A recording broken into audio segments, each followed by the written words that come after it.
3వ తారీఖు March 2026 English సంవత్సరం స్వస్తి శ్రీ విశ్వావసునామ సంవత్సర ఫాల్గుణ శుద్ధ పౌర్ణమి మంగళవారం నాడు మధ్యాహ్నం 3:20 గంటలకు పుబ్బా నక్షత్రయుక్త కేతుగ్రస్త చంద్రోదయం సంభవిస్తోంది. ఈ గ్రహణం 6:45 దాకా ఉంటుంది.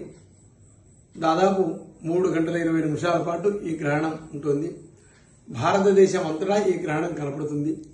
దివారాత్రములకు సూర్య చంద్రుడు రాజులు.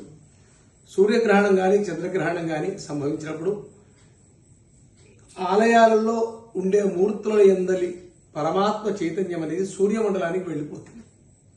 కాబట్టి గ్రహణ మోక్షానంతరం ఆలయాలను శుభ్రపరిచి మళ్ళీ సంప్రోక్షణాధికములు జరిపి జీవన్యాసం చేసి పునః ఆ భక్తులకు ఆ అమ్మవారిని దర్శనం భక్తులకు అందజేస్తాం.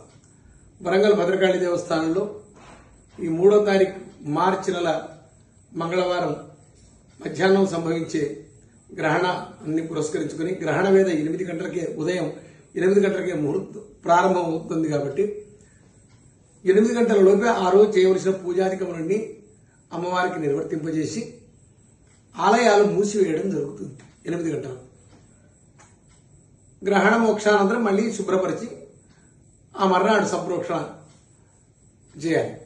ఎందుకంటే గ్రహణ మోక్షానంతరం సూర్యాస్తమానం అయిపోతుంది. కాబట్టి ఆ మర్నాడు ఆ సంప్రోక్షణాధికం చేసి భక్తులకు మళ్ళీ 7-8 గంటల ప్రాంతాల నుంచి దర్శనానికి అనుమతిస్తాం. గర్భవతులైన స్త్రీలు గ్రహణ కాలంలో ఉన్న చోటనే మంచం మీద అలాగే పడుకుంటూ ఎలా కదలకుండా పడుకుంటూ ఉండడం అనేది సంప్రదాయం.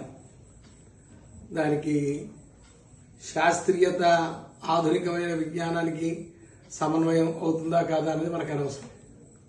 మనం ధర్మాన్ని నమ్మిన వాళ్ళు సనాతన ధర్మ సూత్రాలను పాటించేవాళ్ళు. కాబట్టి గ్రహణ కాలంలో గర్భవతులైన స్త్రీలు ఎక్కడికి తిరగకుండా అటు ఇటు కదలకుండా ఒక బల్ల మీదనో మంచం మీదనో పడుకోవడం అనేది పరిపాటి. అలాగే చేయడం మనకు శ్రేయస్కరమని మనవి చేస్తున్నాం.